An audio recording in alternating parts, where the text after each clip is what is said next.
This is Johnny Cerrucci with another Mig-Mag special report.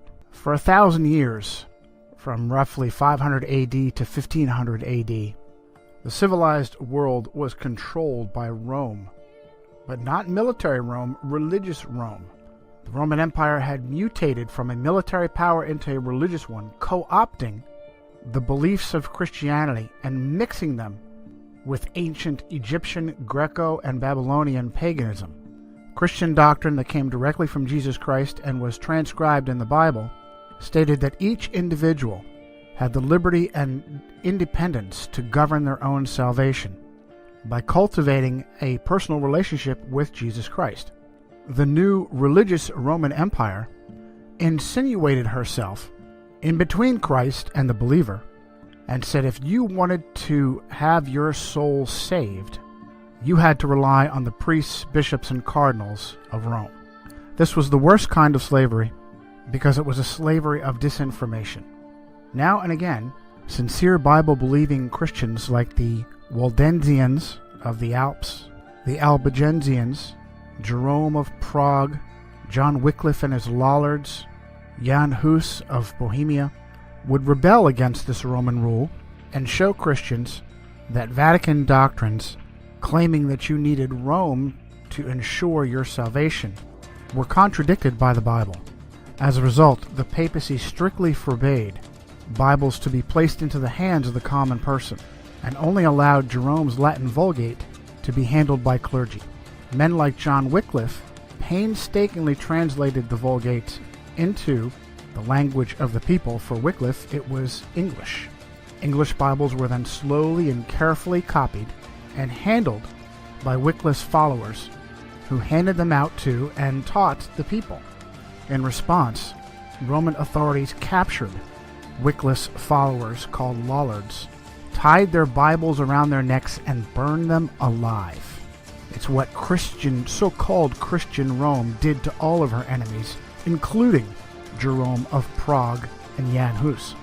John Fox's Book of Martyrs, originally titled Acts and Monuments, is completely filled with examples of Catholic authorities torturing and murdering Christians. And when a Lollard was burned with a Bible hanging around his neck, it was a terrible loss, because not only were Christians being burned alive, but hand-copied Bibles were irreplaceable. But in 1517, a new rebel stepped up, an Augustinian monk from Germany named Martin Luther. Luther was furious that Pope Leo X, Giovanni de' Medici, from the powerful Medici family who helped to rule the world then and including through to today, had sent their attack dogs, the Dominicans, to cheat the common people out of their money by claiming they could buy what is called an indulgence, which is basically a receipt of forgiven sin. By paying money to indulgence peddlers like Johann Tetzel, poor Christians believed that they had some of their sins forgiven. Worse, they were told that dead loved ones were in purgatory, and they could give money to these indulgence peddlers, and the Pope would then release their dead loved ones. Luther wrote 95 short paragraphs or theses, and on November 1st of 1517, All Saints' Day, posted them to the doors of All Saints Cathedral in Wittenberg. But what was different about Martin Luther's protest and the protests of previous Christians was the movable type printing press of Johannes Gutenberg. The 95 theses were translated and replicated by the Gutenberg press and spread like wildfire. Martin Luther instantly shot to #1 on the Vatican hit list. Now remember, he was an Augustinian monk, but that didn't matter. He was waking people up and freeing them from the Roman chains, and for that he needed to be stopped. He was kidnapped by his benefactor, Frederick the Wise of Saxony, and held at Wartburg Castle for several months to protect him from Vatican assassins. During that time, he translated the Bible into vernacular German, and it may have been the most important thing he ever did, starting with the New Testament and then later the Old Testament. But now the Gutenberg press started printing off large quantities of common language Bibles, and the fires of the Inquisition couldn't keep up. Other brave Christians, like William Tyndale, also a Roman Catholic priest, began translating Bibles into the language of their people. Tyndale was English, like Wycliffe, and he too was eventually executed by Rome for his crime. But now Rome had a problem. There were too many Bibles and Bible translators to be kept in check by burning them all. A new tactic was born, a tactic that English Cardinal Thomas Wolsey called learning against learning. And that tactic was to discredit the Bible in order to force people to return to accepting Rome as the ultimate authority over their body and soul. In this tactic of learning against learning, Rome would literally rewrite reality and weave a false reality matrix that we now all swim in to this day. For thousands of years, mankind understood the earth to be flat and stationary. Only rarely did men like Pythagoras attempt to claim otherwise. And it's interesting to note that many Freemasons consider Pythagoras to be one of the first of their craft. But now rewriting our reality as a tactic to discredit the Bible became a top priority in the face of Martin Luther's 1517 Reformation, Protestant Reformation. The Catholic response would be the Counter-Reformation, and it would be spearheaded by a Spanish Templar knight named Ignatius of Loyola and his followers, whom we call today the Jesuits. Their first opportunity came from the Vatican's mathematician, a Polish priest named Nicholas Copernicus. Copernicus gave birth to the modern heliocentric model of the universe with his work De Revolutionibus Orbium Celestium, on the revolutions of the heavenly spheres. Copernicus knew he was weaving a matrix of lies and wanted to hold publication of De Revolutionibus until after his death. But powerful Roman Catholic clergy like Tiedemann Gies, Bishop of Culm, and the papal secretary himself, Johann Wiedmanstadt, forced him to publish in 1543. The facts that Catholic clergy forced Copernicus to publish, or that Copernicus was the Vatican mathematician, or that he received his doctorate in canon law from Bologna University. Canon law are the precepts by which Rome governs nations. Adam Weishaupt was a doctor in canon law. Or that he was a Roman Catholic priest. These have all been swept under the carpet. But Copernicus never married, and even the Catholic Encyclopedia had to note that in 1537 King Sigismund of Poland put Copernicus's name on the list of 4 candidates for the vacant episcopal seat of Ermland, which makes it probable that at least in later life he had entered the priesthood. Also swept under the carpet has been the timing of the publication of De Revolutionibus, right on the heels of Martin Luther's Protestant Reformation. And if that's not clear enough for you, how about this? A Vatican agent named Georg Joachim Redicus, who was originally born Georg de Porus, had insinuated himself into the Luther Reformation and was in Wittenberg when he left to become a close student of Copernicus. Sources like Wikipedia claim that Redicus was sent from reformer Philip Melanchthon, a dear friend of Martin Luther, but it is absolutely Roman Catholic disinformation. In the Table Talk of Martin Luther, the great reformer is quoted as having said, "There is talk of a new astrologer who wants to prove that the earth moves and goes round instead of the sky, the sun, the moon, just as if somebody were moving in a carriage or a ship might hold that he was sitting still and at rest while the earth and the trees walked and moved. But that is how things are nowadays. When a man wishes to be clever, He must needs invent something special, and the way he does it, he must needs be the best. The fool wants to turn the whole art of astronomy upside down. However, as Holy Scripture tells us, so did Joshua bid the sun to stand still, and not the earth.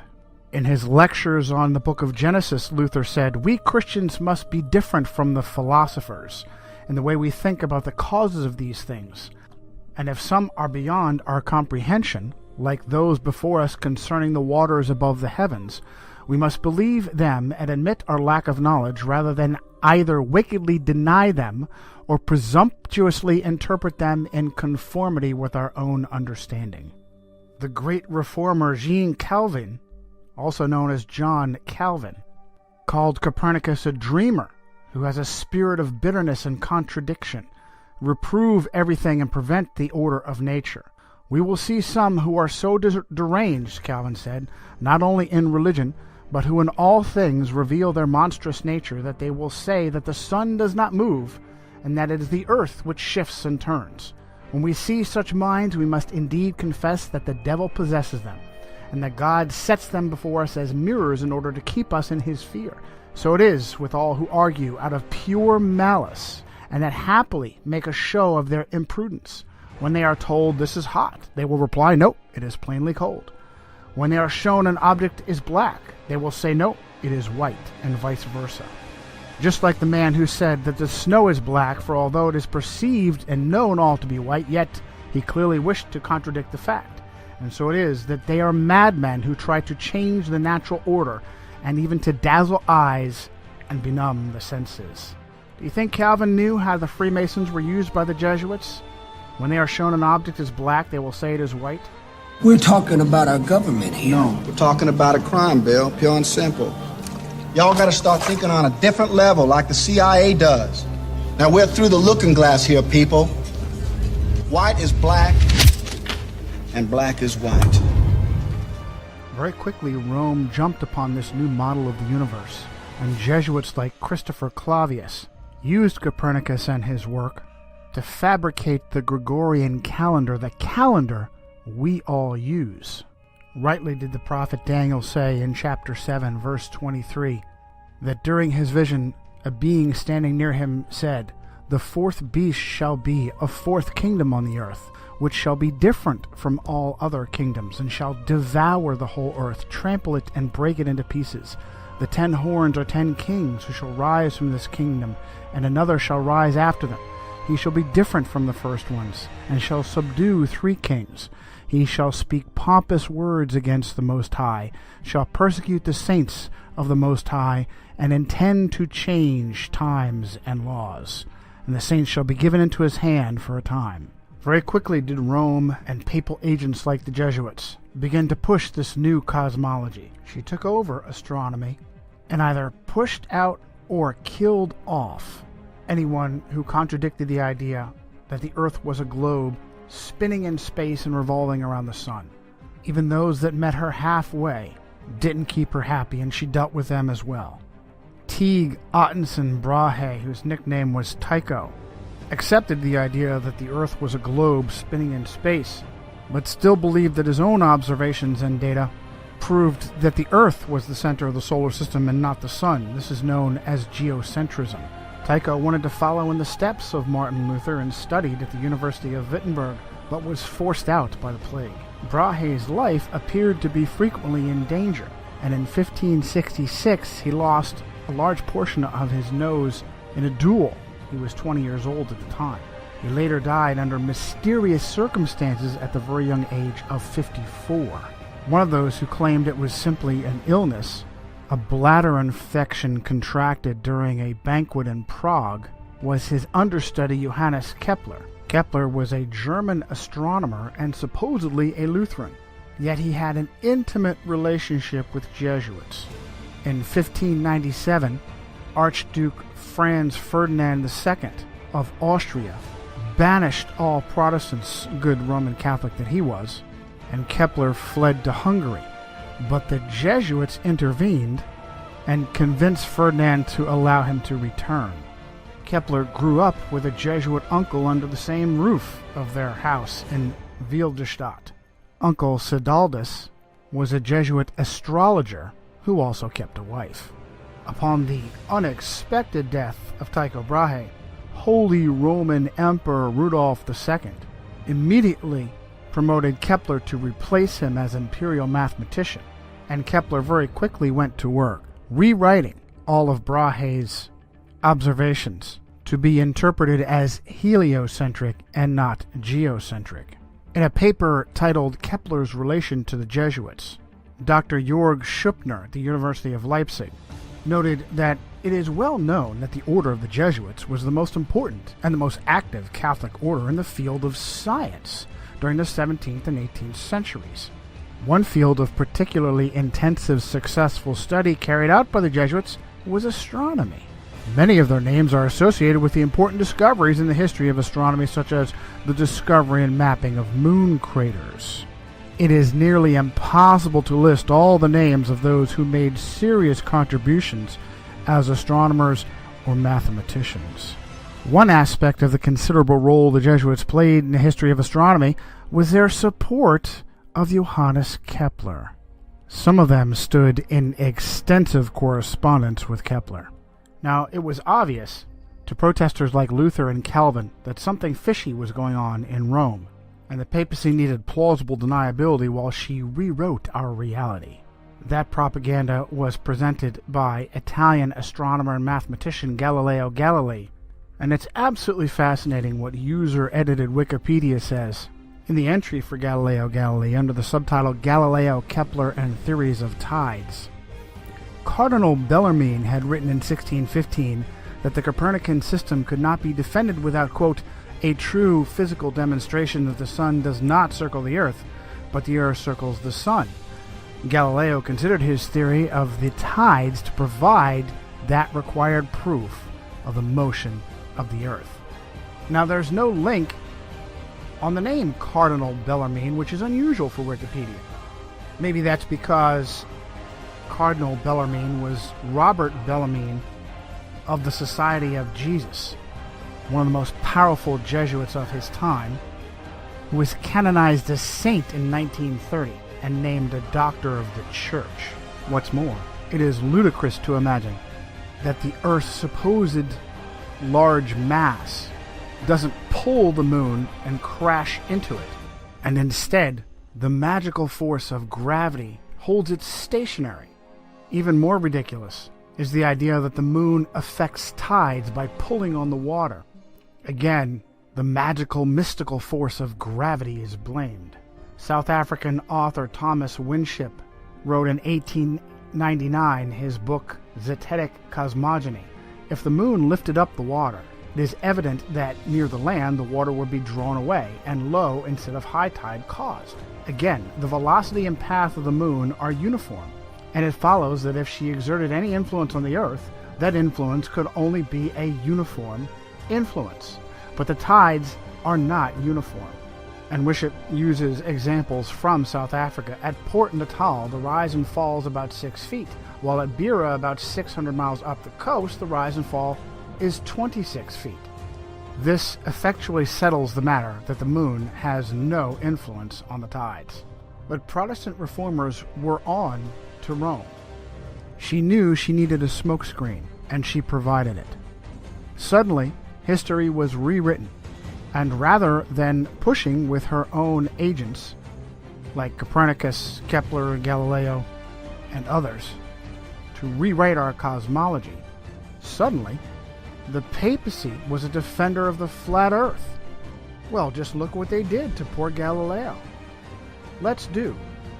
Supposedly, Galileo was tried for heresy at the hands of that evil flat earther, Jesuit Robert Bellarmine. He bravely stood by his guns and humiliated the church with a heliocentric spinning ball earth. What happened to Galileo Galilei? Well, for the last few years of his life, he was put under house arrest. Have you read anything about the Inquisition? Do you know what the Inquisition did to people when it truly considered them an enemy? Things like rotating their arms backwards until they were pulled out of their sockets, inventing special instruments that could be jammed into a person's body to rip open their bowels, putting them in a special sarcophagus filled with spikes that would jam into them to the bone. Did you ever hear of Edgar Allan Poe? Are you familiar with his short story, The Pit and the Pendulum? About a swinging, razor-sharp pendulum that lowered across a victim and would take hours to slowly saw that victim in half. Did you know it was based upon the Inquisition? A little-known secret is that the Jesuits now own astronomy. When their missionaries went across the world, across our flat earth, the first thing they did was insinuate themselves in royal courts to become the official astronomer of that kingdom. China is a great example. One of the first Jesuits in China was Matteo Ricci. Ricci and his successors like Adam Schall and Ferdinand Verbiest were all the royal court astronomers and eventually fabricated the calendar for the Chinese emperor. Today, the Jesuits even have their own observatories both in Italy and in America. They use their puppets in American government to steal Apache holy ground on Mount Graham in Arizona. Are they reaching out extraterrestrially or interdimensionally? They appear to have answered our question with the latest piece of technology on Mount Graham, the Large Binocular Telescope Near-Infrared Utility with Camera and Integral Field Unit for Extragalactic Research, also known as Lucifer. And it's not surprising given the success the Jesuits have had in rewriting our reality.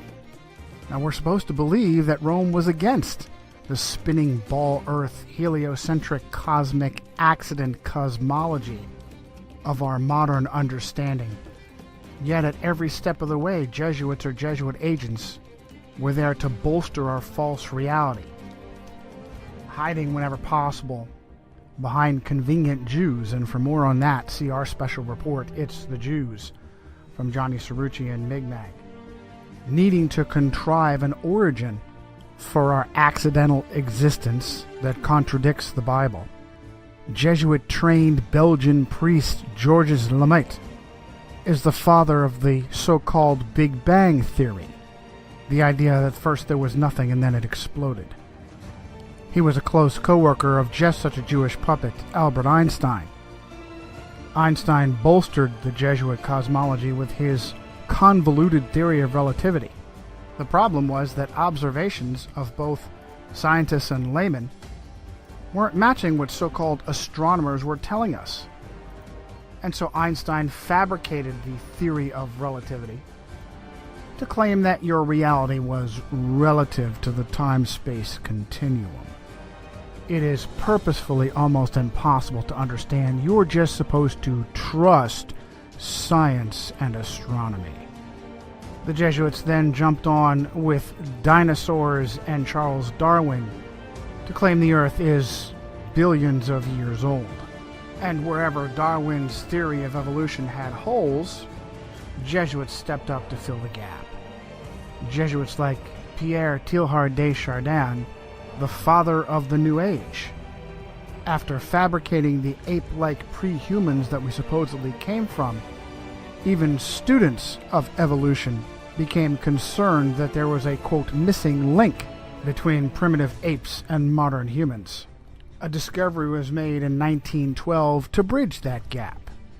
Having been found in Piltdown, East Sussex, England, it was named Piltdown Man. Unfortunately, it was also found to be a hoax, the skull of a small human with the altered mandible and teeth of an orangutan.